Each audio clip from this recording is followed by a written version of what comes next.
Today, I'll show you how to turn PowerShot Zoom on and off on FC25.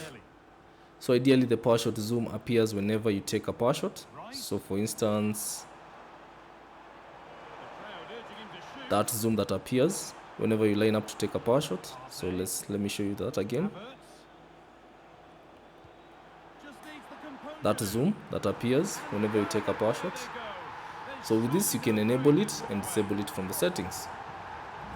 So to do that, go to settings, select game settings, and then select the camera options.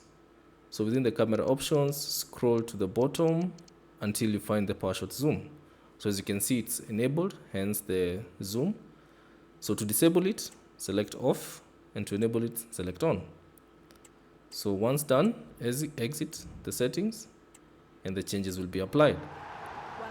Thanks for watching, and I'll see you on the next one. It's so intricate.